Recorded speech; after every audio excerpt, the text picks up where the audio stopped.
പിടിക്കടി കുഞ്ഞിനെ, പിടിക്കാൻ.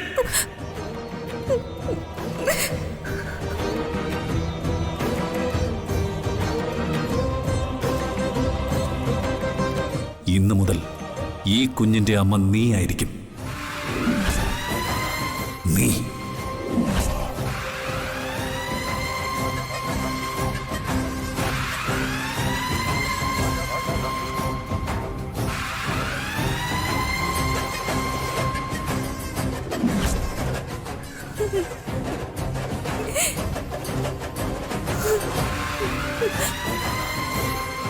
മോളെ,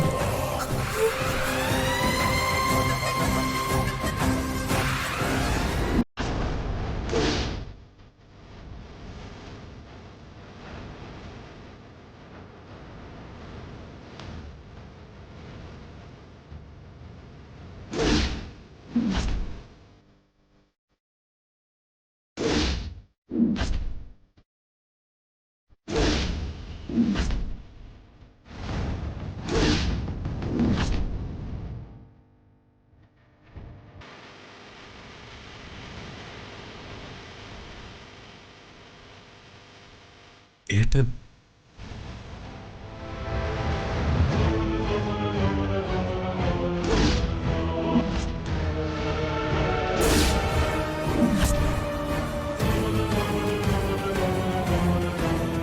അമ്മേ, ഏട്ടൻ.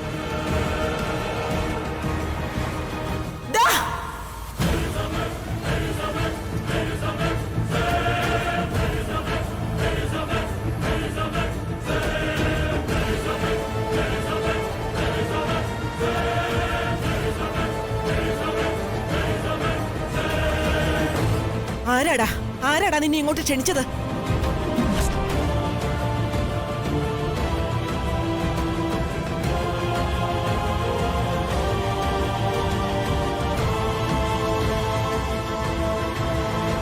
ആരുടെ അനുവാദത്തോടെയാ നീ ഇതിനകത്ത് കാലുകുത്തിയത്? അമ്മേ. അമ്മയോ? ആരുടെ അമ്മ?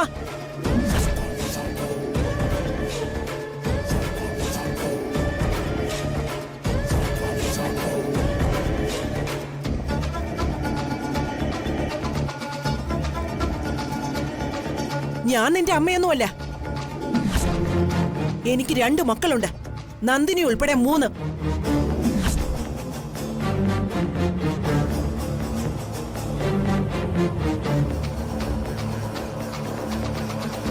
നീ എന്റെ ആരുമല്ല. ക്ഷമിച്ചേക്ക്. പ്രായമുള്ള ഒരു സ്ത്രീയെ വിളിച്ച വിളിയായി അതങ്ങ് കരുതിയാൽ മതി. ഏതെങ്കിലും ഒരു സ്ത്രീ പ്രസവിച്ചതായിരിക്കുമല്ലോ എന്നെ. അല്ലാതെ എനിക്ക് ജനിക്കാൻ പറ്റില്ലല്ലോ. ആ സ്ത്രീയെ വിളിച്ച് വിളിയായിട്ട് കരുതിയാൽ മതി. നിന്നെ പ്രസവിച്ച ആ മഹാപാപിയായ സ്ത്രീ ഞാനായിപ്പോയി. ഇങ്ങനൊരു നീചസന്തതിയെ ജനിപ്പിക്കേണ്ടി വന്ന മഹാപാപം മാത്രമേ ഞാൻ ചെയ്തിട്ടുള്ളൂ.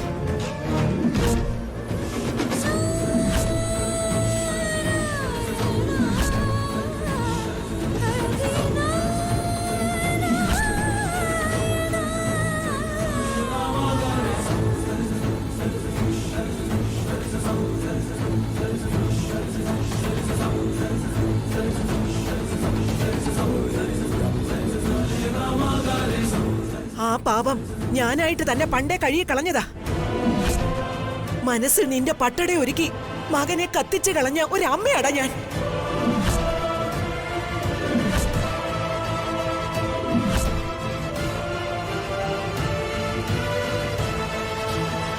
ചത്തവര് തിരിച്ചു വന്നാ അവരെ ദുരാത്മാക്കളായ പ്രേതങ്ങളായിട്ട് കരുതും. അതുകൊണ്ട് നിന്നെ ഇവിടെ കാണാൻ പാടില്ല. പെട്ടെന്നിറങ്ങി പോടാ.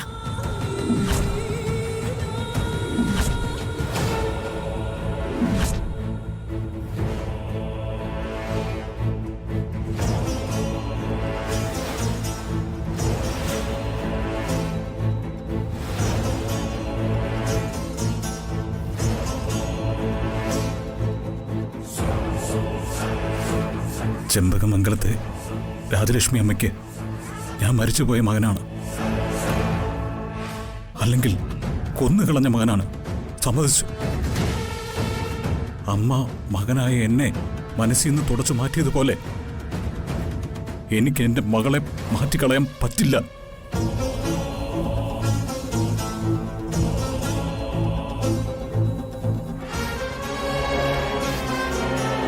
അവൾ എൻ്റെ മരണം വരെ എൻ്റെ മകളായിരിക്കും. സംശയം വേണ്ട.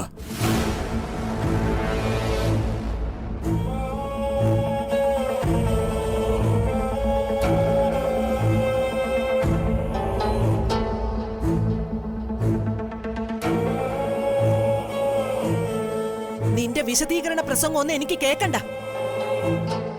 നീ ഇറങ്ങി പോകുന്നുണ്ടോ? ഇല്ല, ഇവിടെ സ്ഥിരതാമസത്തിനൊന്നും ഞാൻ വന്നതല്ല അമ്മേ. ഇനി അങ്ങനെ ഒരു ആഗ്രഹവും എനിക്കില്ല. അങ്ങനെ ഒരു ജീവിതവും എനിക്കിനി ഉണ്ടാവില്ല. നിന്നെ ആരിവിടേക്ക് ക്ഷണിച്ചു? അതാ എനിക്ക് അറിയേണ്ടത്.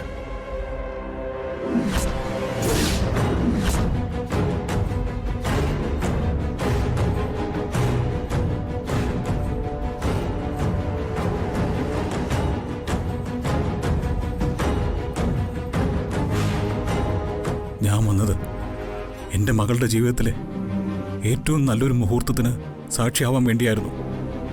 പക്ഷെ കയറി വന്നപ്പോൾ കണ്ടത് എല്ലാം തകർന്നു നിൽക്കുന്ന എൻ്റെ മകളെയാ. അവളെ കരയിപ്പിച്ചതിനും അവളുടെ കണ്ണീരിനും ഉത്തരവാദികള് നിങ്ങൾ ഓരോരുത്തരുവാ.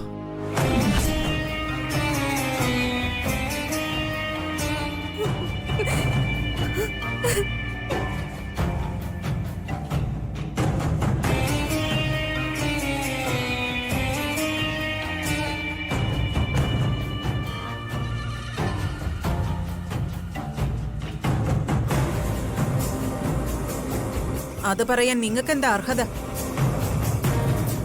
എന്താ അവകാശം? ഞാൻ സംസാരിച്ചത് നിങ്ങളോടല്ല.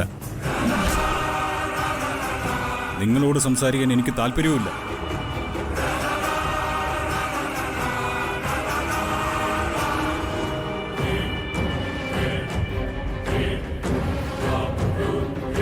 ഇരിക്കപ്പിണ്ടം വെച്ചാൽ തീരുന്നതല്ലല്ലോ പുക്കിൾക്കൊടി ബന്ധം. ആ ബന്ധം വെച്ച് ഞാൻ സംസാരിച്ചത് എൻ്റെ അമ്മയോടാ. എന്നാ എനിക്ക് നിങ്ങളോട് സംസാരിക്കാനുള്ള അധികാരവും അവകാശവും ഉണ്ട്. എന്റെ അനുജത്തിക്ക് നിങ്ങളിലുണ്ടായ കുട്ടിയാണ് ദാ ആ നിൽക്കുന്ന മീനാക്ഷി.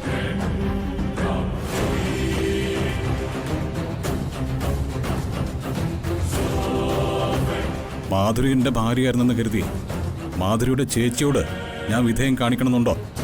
എന്റെ അനുജത്തിയെ നിങ്ങൾ ഭാര്യയായിട്ട് കൊണ്ടു നടന്നു എന്നുള്ളത് സത്യം. പക്ഷേ അവളോട് നിങ്ങൾക്ക് എന്തെങ്കിലും ആത്മാർത്ഥതയുണ്ടായിരുന്നോ? ഇത് മാധുരി ജീവിച്ചിരിക്കുമ്പോൾ ചോദിക്കേണ്ട ചോദ്യമായിരുന്നു.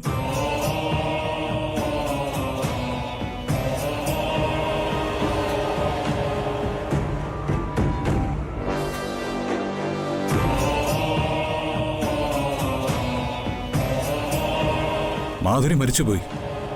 അവളോട് ഞാൻ ആത്മാർത്ഥത കാണിച്ചിട്ടുണ്ടോന്ന് പറയേണ്ടത് അവളല്ലേ?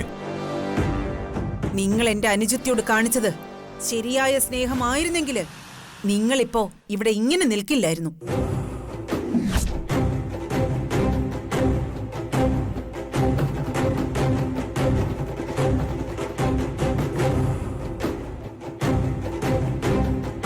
മകളുടെ കല്യാണത്തിന് ജാമ്യത്തിൽ വരേണ്ട ഗതികേട് വരില്ലായിരുന്നു.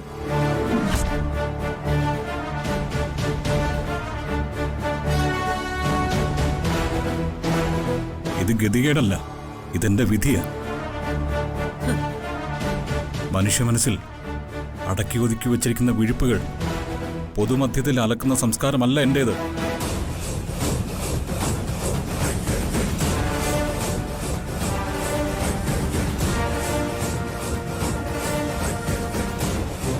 അതുകൊണ്ട് പലതും ഞാൻ പറയുന്നില്ല. നിങ്ങളൊരു കള്ളനാ. നിങ്ങളോട് തർക്കിച്ച് ജയിക്കാനുള്ള വിവരദോഷമൊന്നും എനിക്കില്ല.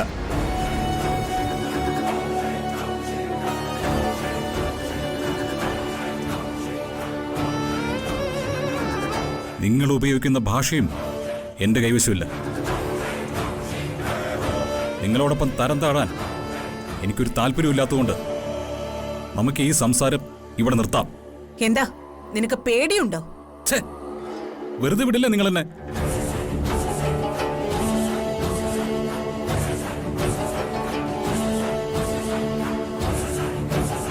ദേ, കൊലപാതകം ചെയ്യാതെ കൊലപാതകി എന്ന പേര് കിട്ടിയ ആളാ ഞാൻ.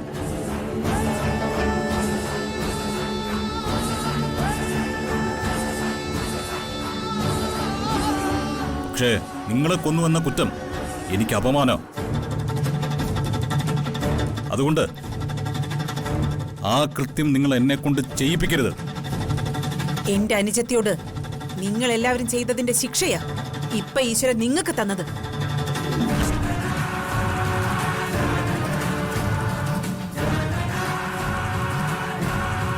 ഡേ, ആ ബാക്കി കൂടി കേട്ടിട്ട് പറയ്. ഇനി അങ്ങോട്ട് ചെമ്പകമംഗലത്ത് ഒരു ശുഭകാര്യങ്ങളും നടക്കാൻ പോകുന്നില്ല. ചെമ്പകമംഗലത്തിന്റെ ആകാശത്ത് കഴുകന്മാരും മുറ്റത്ത് കുറുനരികളും വന്നു തുടങ്ങി. നിങ്ങളുടെ തറവാടിന്റെയും തലമുറകളുടെയും സർവനാശം ആരംഭിച്ചു കഴിഞ്ഞു. അതെ, പ്രവാചക ഇന്ദ്രജ മേഡം നിന്നാട്ടെ. ചെമ്പകമംഗലത്തെ പരദേവതയാണോടി നീ? ശുഭകാര്യങ്ങളൊന്നും നടത്താതിരിക്കാൻ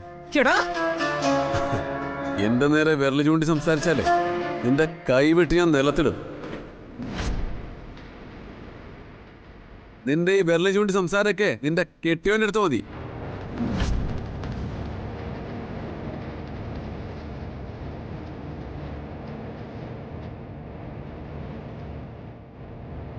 സ്ത്രീകളോട് മാന്യതയ്ക്കും മര്യാദയ്ക്കും ഒക്കെ സംസാരിക്കണമെന്ന ആഗ്രഹം. പക്ഷേ നീ സ്ത്രീയല്ലല്ലോ. ഇറങ്ങിപ്പോടി. നിന്റെ അന്ത്യം പേരുവഴിയിലായിരിക്കും. പിന്നെ നീ എന്നെ കുറെ കൊലത്തും. ജഗദീഷേട്ടാ,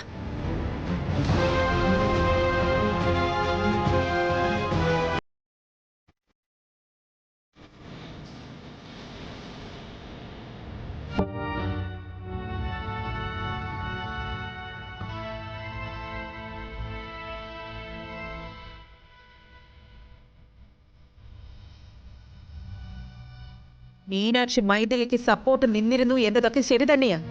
പക്ഷേ അത് പണ്ടേ മൈഥിലിയും വൈശാഖുമായി പ്രണയമായിരുന്നു എന്നറിഞ്ഞതിന് ശേഷമാ.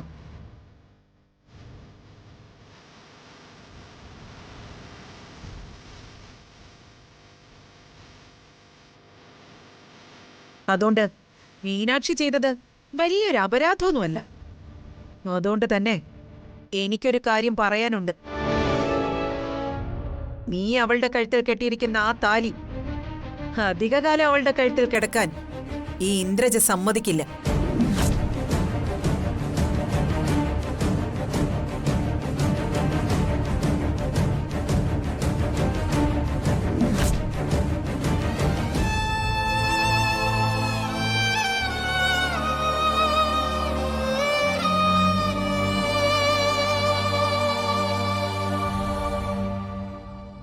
അതിനുള്ള ശിക്ഷ ഞാൻ നിനക്ക് നൽകിയിരിക്കും. ഓർമ്മിച്ചോ?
അച്ഛാ,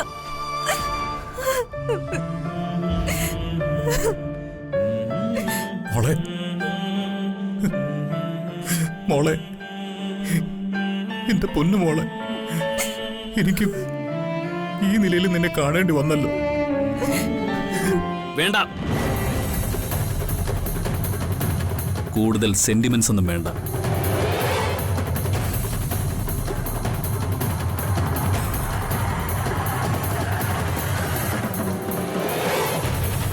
എടാ രാജലക്ഷ്മി, ഇതിനെല്ലാത്തിനും കാരണക്കാരൻ നീ ഒറ്റ ഒരുത്തനാ. ഈ കുടുംബം കുളം തോണ്ടിയത് നീയാ. നീ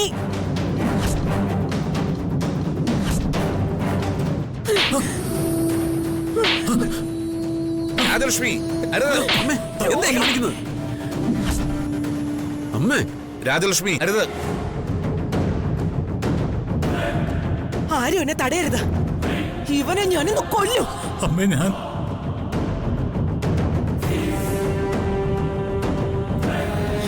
എന്റെ വയറ്റിൽ ആദ്യം പിറന്ന അസുരവിത്ത ഇവൻ.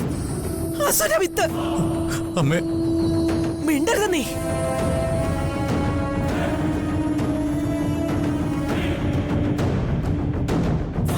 ഈ മഹാദ്രോഹി നിൽക്കുന്ന സ്ഥലം വരെ ശാപം കൊണ്ട് ദഹിച്ചു പോവും.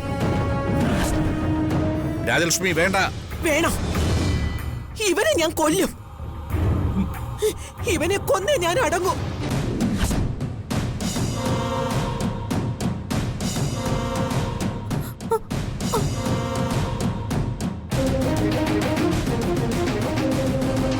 എന്ത് ധൈര്യത്തിലാ ഇവൻ ഇവിടെ കയറി വന്നത്? ഇവനെ കൊന്നാലേ ഇന്നെന്റെ കലി അടങ്ങൂ. ഒന്ന് കൊന്നതല്ലേ നീ അവനെ? പടിയടച്ചോ പിണ്ടം വെച്ചോ എന്ന് പറഞ്ഞ നീ അവനെ ദഹിപ്പിച്ചു നടത്തം.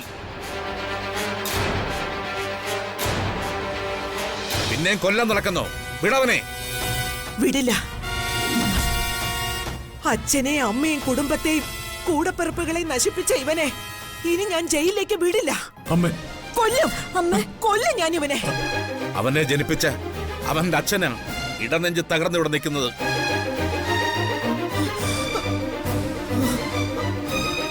അമ്മയെ പോലെ തന്നെ അച്ഛനും മക്കളിൽ അവകാശമുണ്ട്. നിന്റെ മാത്രമല്ല, എന്റെയും കൂടെ മകനാവൻ.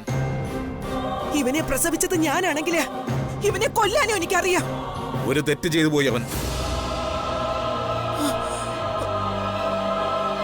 തെറ്റ് പറ്റുന്നത് ഒരു തെറ്റല്ല. തെറ്റിൽ നിന്ന് പാഠം ഉൾക്കൊണ്ട് അത് തിരുത്താത്തതാണ് തെറ്റ്.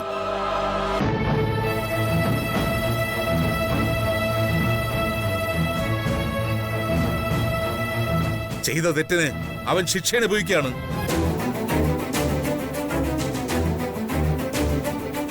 അവൻ ചെയ്ത തെറ്റിന് ഒരു പങ്കാളി കൂടുണ്ട്.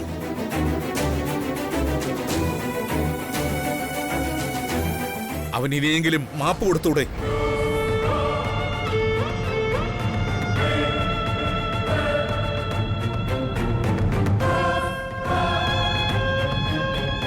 ഇവൻ ചെയ്ത തെറ്റുകൾക്ക് മാപ്പില്ല.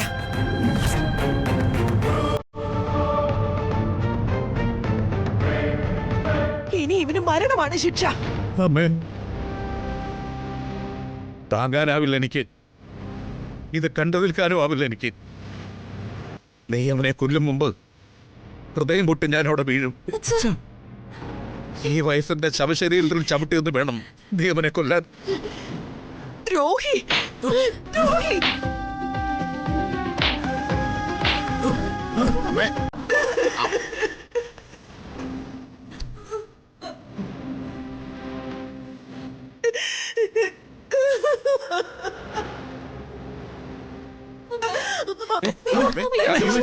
അമ്മേ, അമ്മേ, അമ്മേ, അമ്മേ,